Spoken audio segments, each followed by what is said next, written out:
हमारे देश के प्रधानमंत्री आदरणीय नरेंद्र मोदी की यह धारणा है कि हमको अगर विकसित भारत बनाना है तो सभी राज्यों का और सभी क्षेत्र में समान रूप से विकास हो, और जब तक सभी राज्य विकसित नहीं होंगे, हर क्षेत्र विकसित नहीं होगा, तब तक हम विकसित भारत की कल्पना नहीं कर सकते। और इसी उद्देश्य को ध्यान में रख के आदरणीय प्रधानमंत्री नरेंद्र मोदी जी इस योजना को मत्स्य पालन के क्षेत्र में जो उन्होंने प्रधानमंत्री मत्स्य संपदा योजना प्रारंभ किया, उसने पूरे देश में मछली के उत्पादन में एक क्रांति लाने का काम किया। लेकिन दुख की बात यह है कि पश्चिम बंगाल की सरकार ने इसमें कोई सहयोग नहीं किया। अध्यक्ष महोदय, मुझे आपको बताना है कि 2 वर्षों तक 2020-21 और 2021-22 इन 2 वर्षों ने राज्य सरकार ने प्रधानमंत्री मत्स्य संपदा योजना को स्वीकार नहीं किया। 22-23 से उन्होंने स्वीकार किया।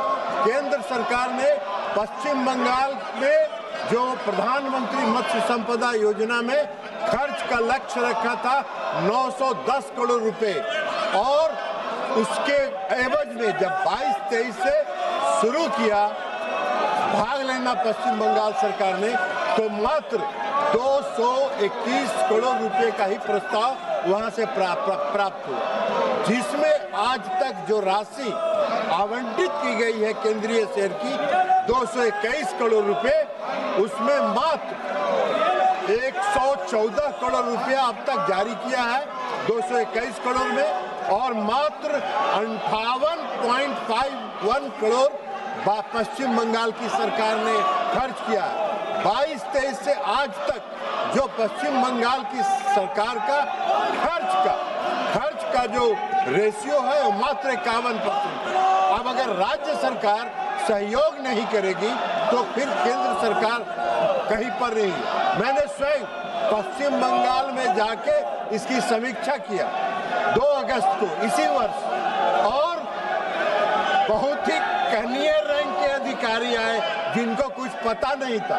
जब मैंने पता किया तो मालूम हुआ कि उच्च स्तर पर निर्णय हुआ कि भारत सरकार की किसी बैठक में सबसे निम्न स्तर का अधिकारी जाएगा।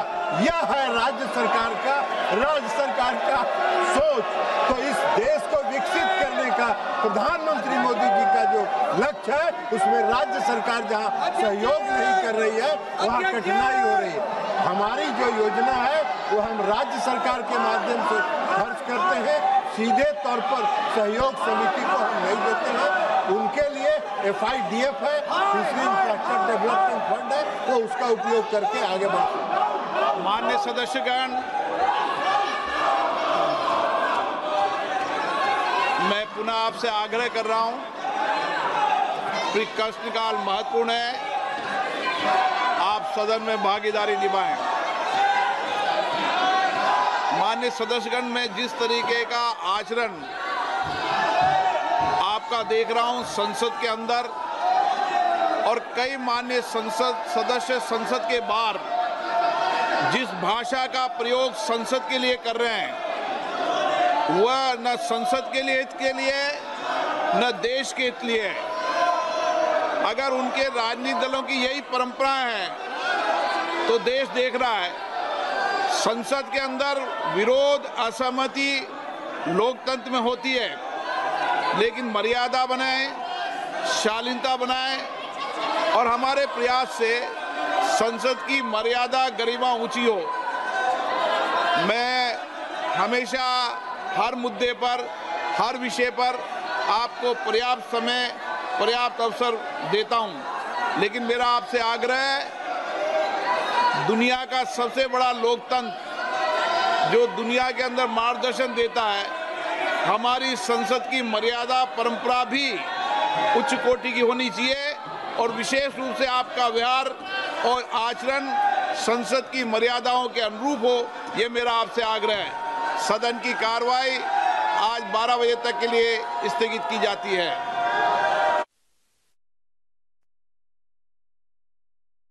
आदरणीय अध्यक्ष जी, समाज में तनाव पैदा किए बिना एकता की भावना को बरकरार रखते हुए समाज के वंचितों का कल्याण कैसे किया जाता है, इसका मैं एक उदाहरण देता हूं।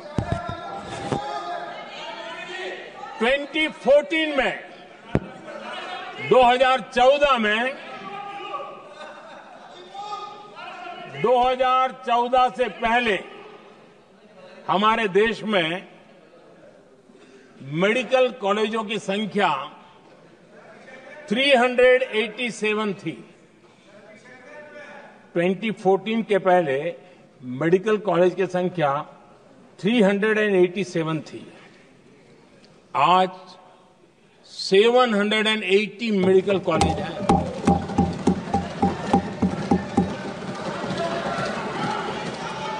अब मेडिकल कॉलेज बड़े हैं तो सीटें भी बड़ी हैं। ये बहुत महत्वपूर्ण एंगल है आदरणीय अध्यक्ष जी, और इसलिए कॉलेजें बड़ी हैं, सीटें भी बड़ी हैं।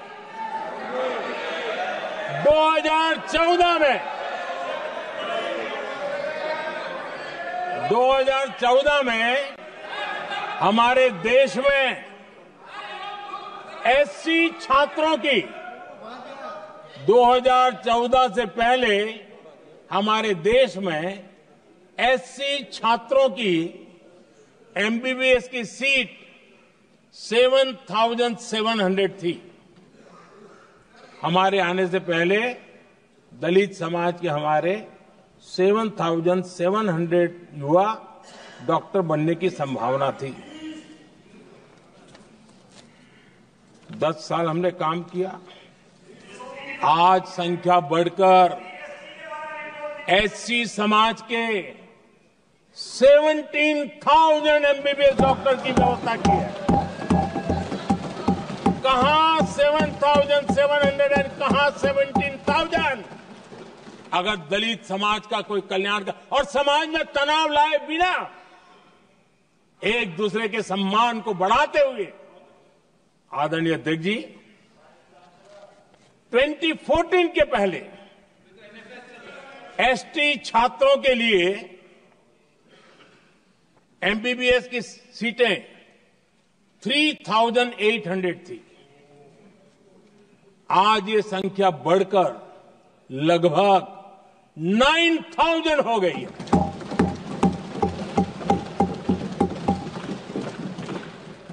ट्वेंटी 14 के पहले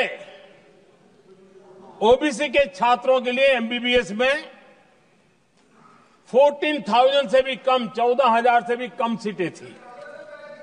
आज इनकी संख्या लगभग 32,000 हो गई है। ओबीसी समाज के 32,000 एमबीबीएस डॉक्टर बनेंगे।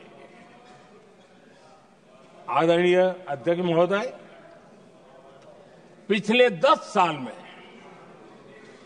हर सप्ताह एक नई यूनिवर्सिटी बनी है। हर दिन एक नई आईटीआई बनी है। हर 2 दिन में एक नया कॉलेज खुला है।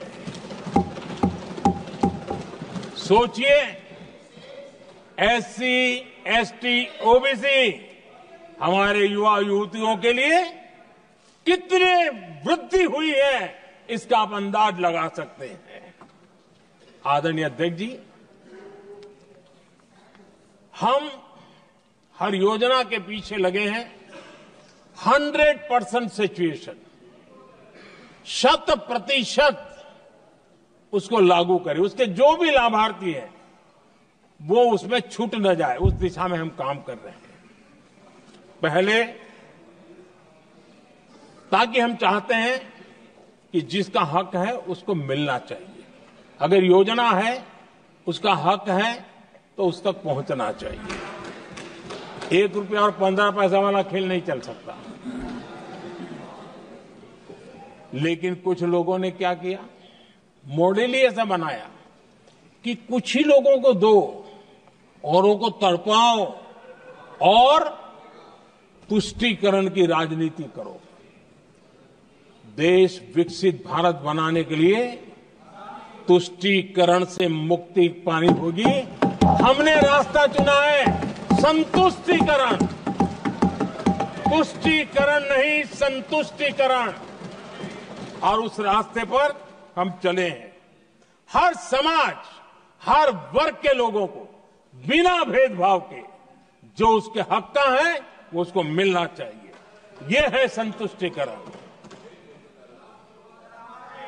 और मेरे हिसाब से जब मैं 100% सैचुरेशन की बात करता हूं तो उसका मतलब होता है एक असल में सामाजिक न्याय है, ये असल में सेकुलरिज्म है और असल में ये संविधान का सम्मान है।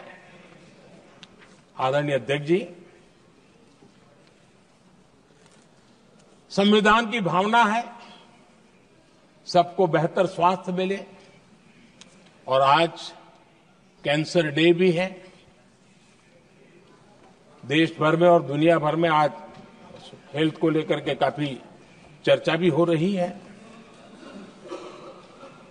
लेकिन कुछ लोग हैं जो गरीब को, बुजुर्गों को आरोग्य की सेवाएं मिले उसमें अड़ंगे डाल रहे हैं, और वो भी अपने राजनीतिक स्वार्थ के कारण। आज आयुष्मान से देश के 30,000 अस्पताल जुड़े हैं और अच्छे स्पेशलाइज्ड प्राइवेट अस्पताल जुड़े हैं जहां आयुष्मान कार्ड वाले को मुफ्त इलाज मिलता है। लेकिन कुछ राजनीतिक दलों ने अपने संकुचित मानस के कारण, कुनीतियों के कारण गरीबों के लिए इन अस्पतालों के दरवाजे